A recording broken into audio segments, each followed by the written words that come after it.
For all wrestling news and updates, you've came to the right place. So hit the like button and subscribe. Now come inside.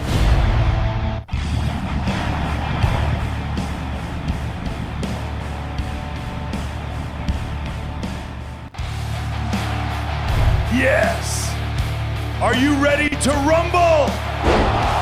Welcome to the show!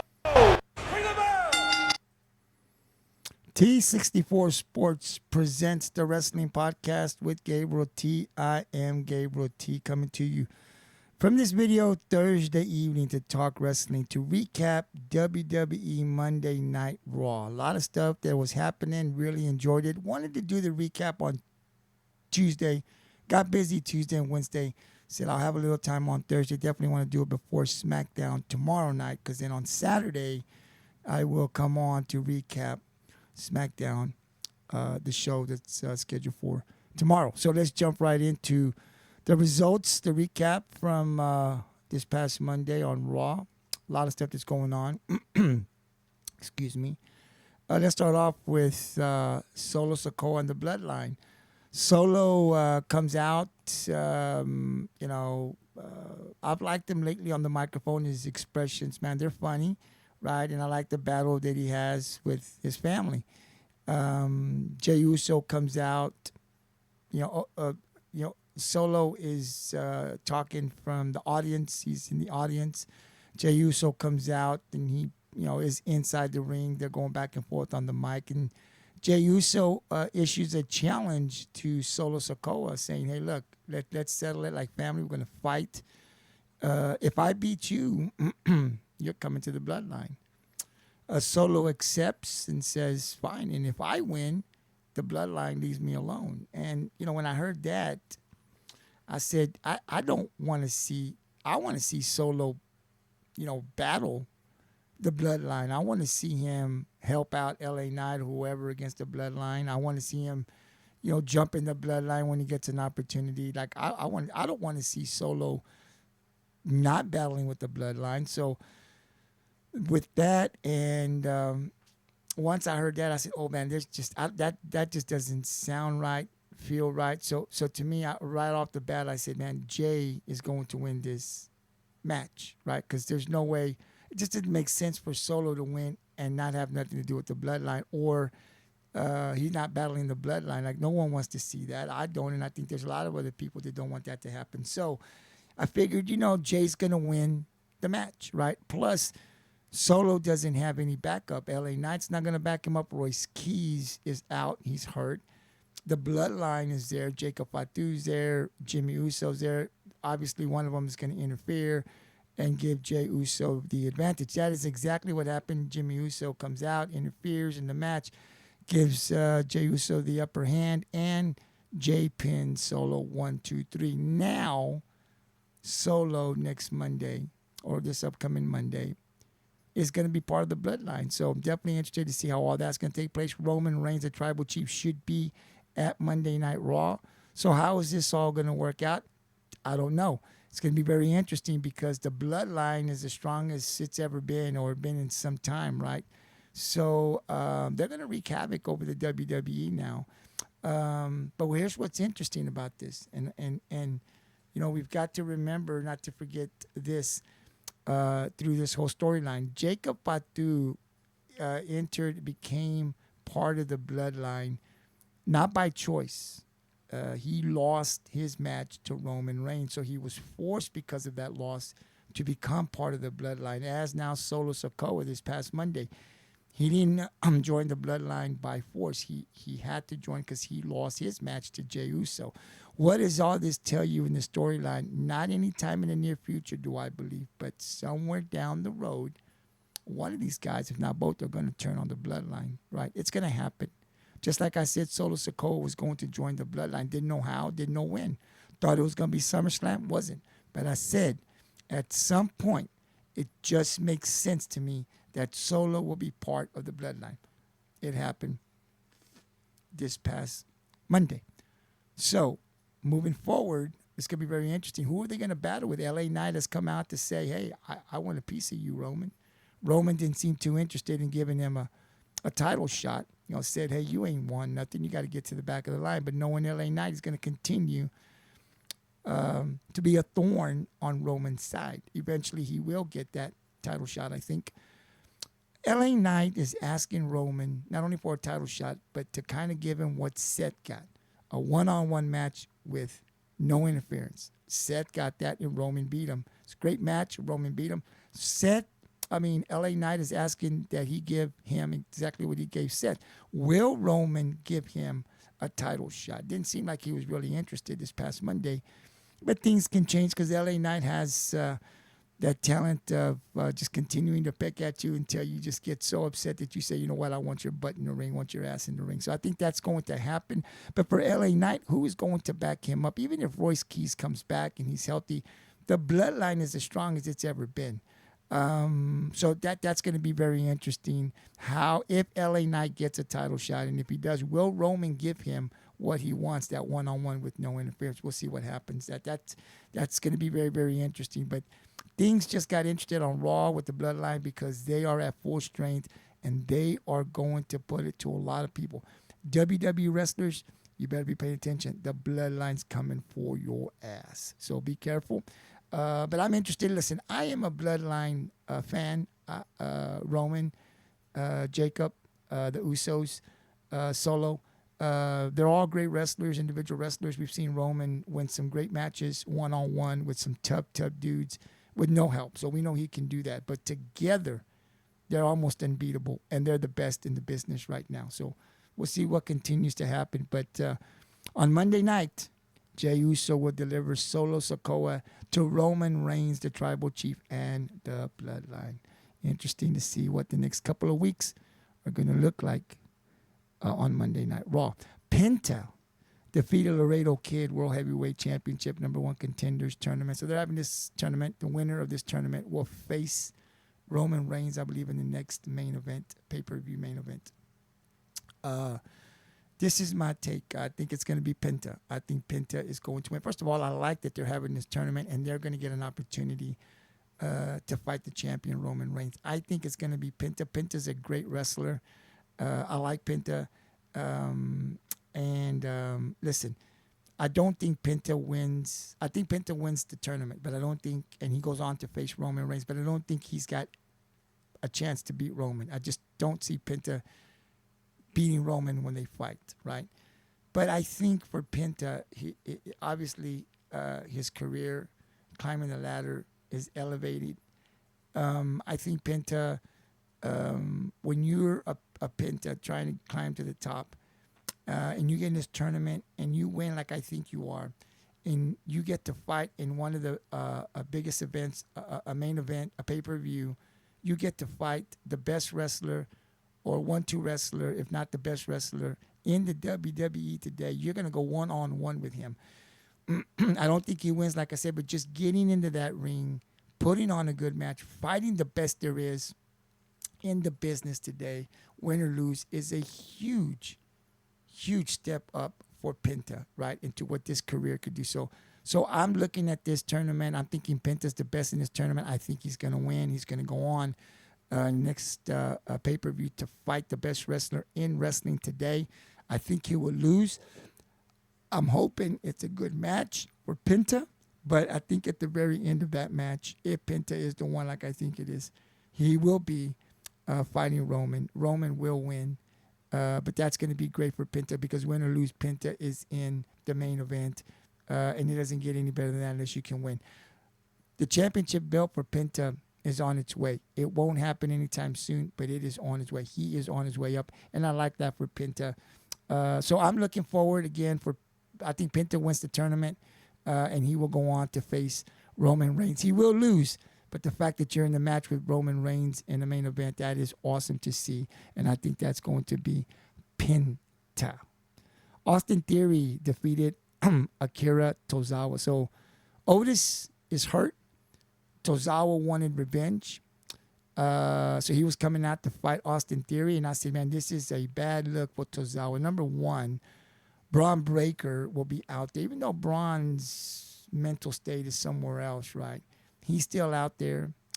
Logan Paul's hurt, but he's still out there. Now that you add Maxine to the mix.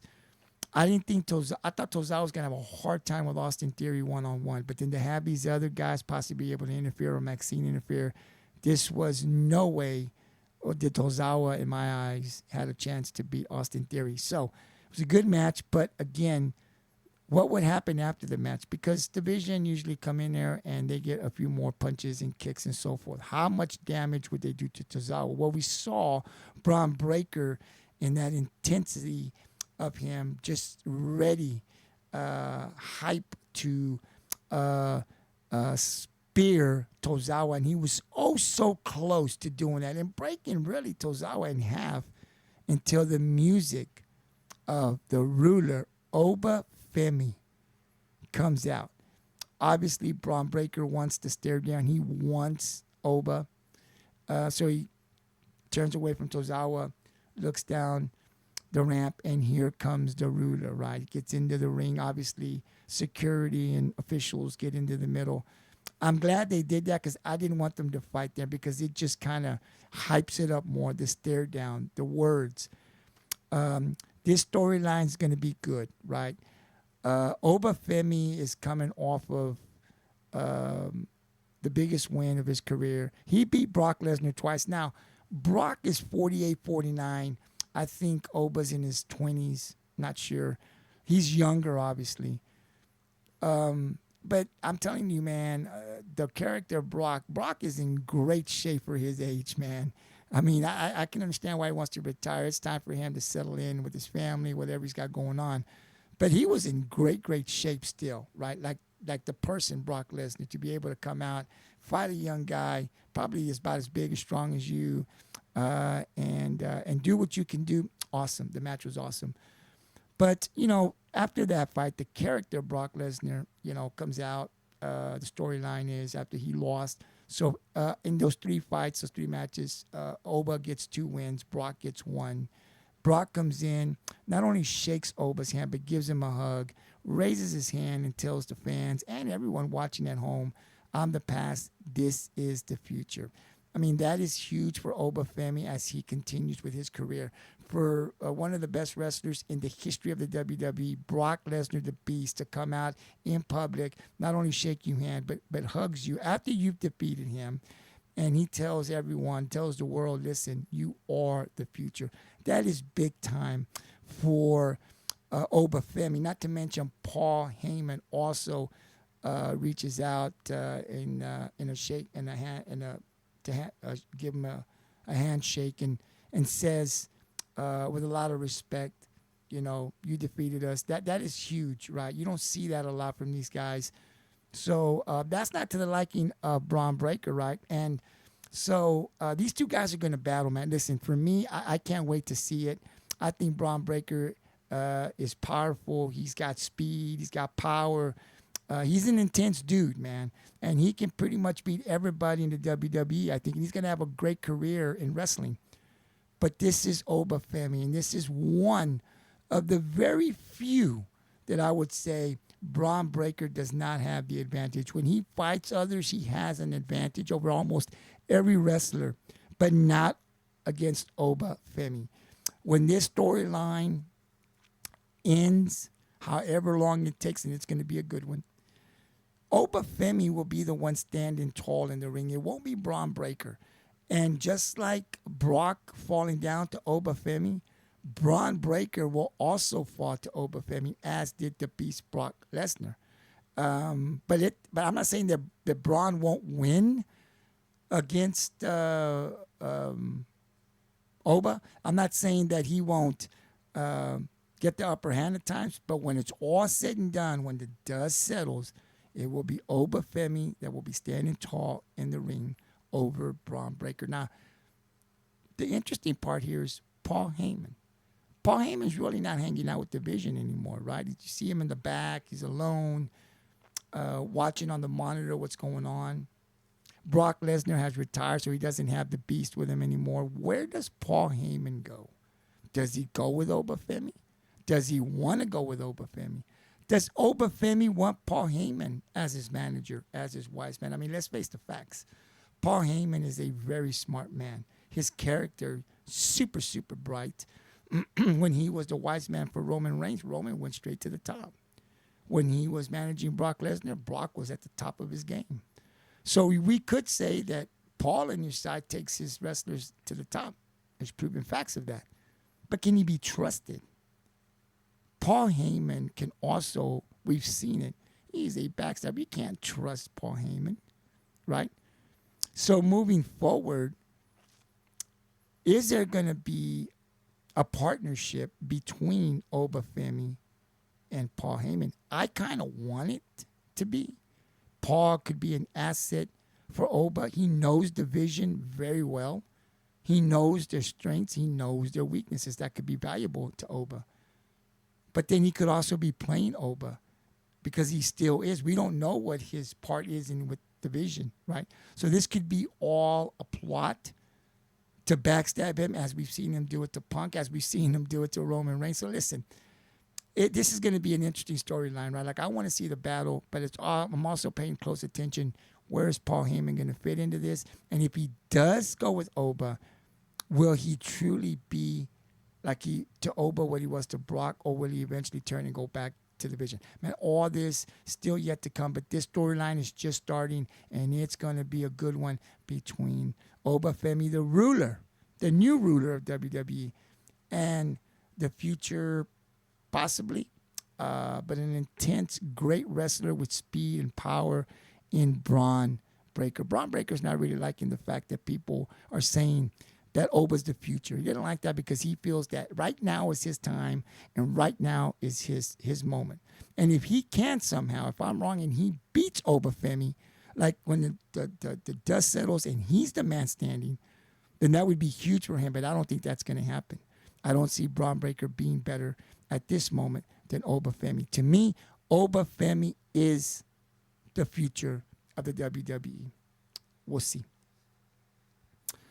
Let's go to the next one. Let's see. We had Liv Morgan, Becky Lynch, Stephanie McCare. Stephanie and Becky are back in the WWE. That's good. That makes it very interesting. And they want the title.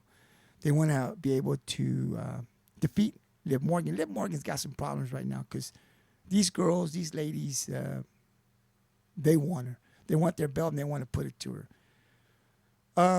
There's two ways this could go. It could be a triple threat for the belt. I can see that. That's the more logical outcome, I should say, that I think is going to happen. All three of these are going to somehow battle it out for the belt. Liv Morgan, the champion, Stephanie McCare, and Becky Lynch. They're going to battle. Now, which one is going to win? I don't know. I'm saying this. I believe Liv Morgan will not retain the belt during the storyline. She will lose the belt. I just do not see her holding on to the belt, defeating Stephanie and Becky. They came back for a reason. The belt's got to change hands from Liv to one of the other two. So I do strongly feel that as this storyline continues, Liv will lose the belt.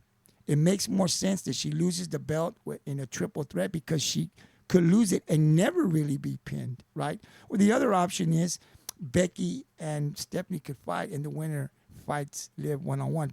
But the other one makes sense better. The triple threat makes more sense to me where Stephanie or Becky, one of them will win the match. Liv will lose the belt, but she could lose it without ever being pinned. And then as the storyline continues, she'll eventually get her belt back at some point, really never been pinned. Like, that's what I think is going to happen. This is early in the storyline. That's just my prediction. That could change next week. But I think something like that is going to happen. What I am really sure of and think that will happen is that as this storyline continues, Liv Morgan will lose the belt. I just don't know who she's going to lose it to. Today, I don't know if it's going to be Stephanie or if it's going to be Becky Lynch. Give me a couple more days. Let me watch a little bit more. Let me read up a little bit more, and I'll be giving you an answer. But I'm pretty much sure that as the storyline continues, Liv Morgan will lose the belt. She will not retain the belt as the storyline continues. We shall see what happens. She'd be really, really good. As you know, she tried to jump Becky Lynch this past Monday as well. And Becky turned it around on her. Stephanie saw that because Stephanie was leaving the ring. Stephanie and Becky had words this past Monday night. Stephanie said what she had to say, left. As Becky Lynch was watching Stephanie leave the ring, Liv came from behind and attacked Becky, but couldn't keep up the momentum. Becky turned it around on her, got the best of her. Stephanie Bakir sees this, comes back, tries to get a piece of Liv. Liv gets out of the ring, and there's almost a brawl between Becky and Stephanie Bakir, but it stops. So both of those don't like Liv, but I think there's going to be a little bit of animosity now between Bakir and Lynch. So I'm looking more at this as a triple threat. We'll see what happens coming up this Monday, but this is definitely interesting and entertaining. Liv Morgan, the champion, she's in trouble because she's got Becky Lynch and Stephanie Bakir on her tail. They want a piece of her. They want their title back. We'll see what the outcome is. Dragon Lee defeated Dominic Mysterio. Dominic comes out. His name wasn't in part of this tournament and the luchadors and all this other stuff. He considers himself the best luchador around today, probably in the history. Disrespecting his father, Rey Mysterio, again. Dragon Lee really didn't like that. Says, hey, you know what? Let's get in the ring. I'll teach you a thing or two. That is exactly what happened. And Dragon Lee defeated Dominic Mysterio in a singles match this past Monday night on Raw. Big Cass, big, strong dude, powerful guy, back in the WWE, wreaking havoc. After matches coming in, taking opponents after they're tired and they fought, and pretty much destroying them, right? And comes out and says, look, this is not personal. I don't have any kind of revenge or vendetta with anybody. I'm just here to prove a point. It started with Javon Evans. Was starting with another wrestler this past Monday. Javon Evans came out to help. Did get a few punches in, but at the end of the day, it was Big Cass that left Javon Evans laying in the ring for the second time.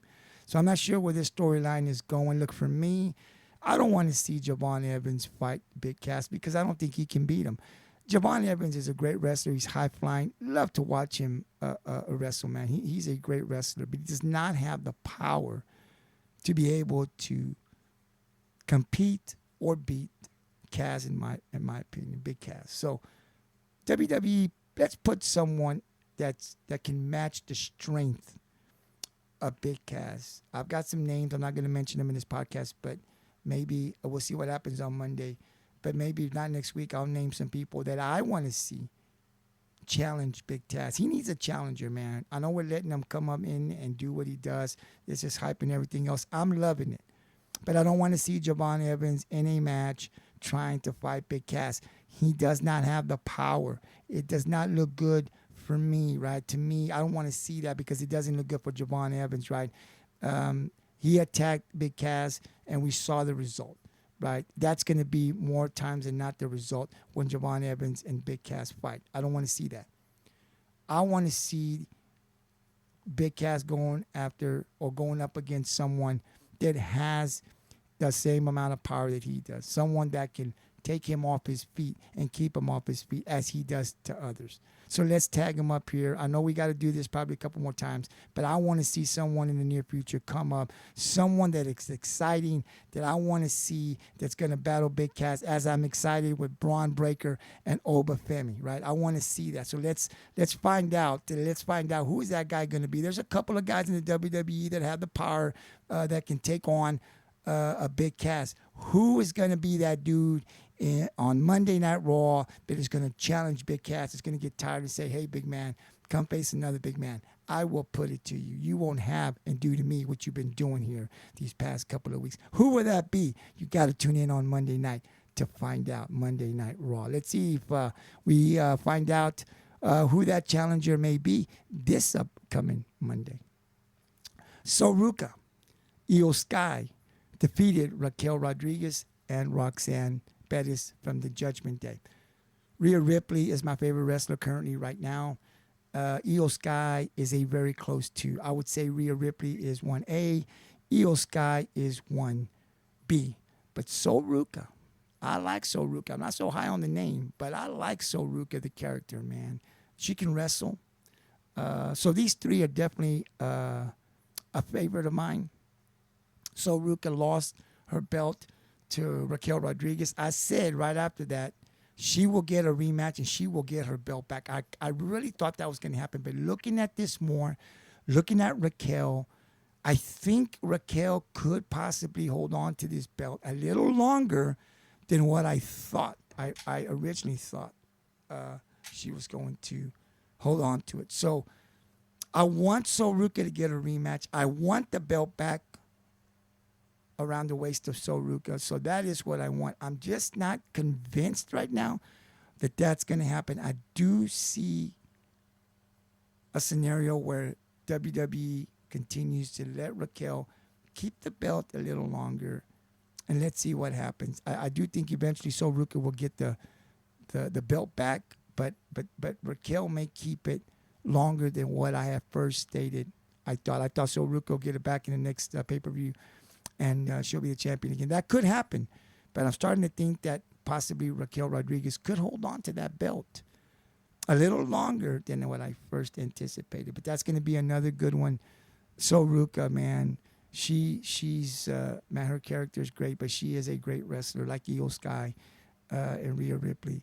And I love watching these ladies in action. So we'll see. We'll continue to play close because Soruka isn't going anywhere. Let's see. She may get the belt in her rematch and beat Raquel Rodriguez. I can definitely see that happening, and I hope that happens. But I can also see where Soruka could lose again and Raquel could keep this belt for a little bit longer than what I first anticipated.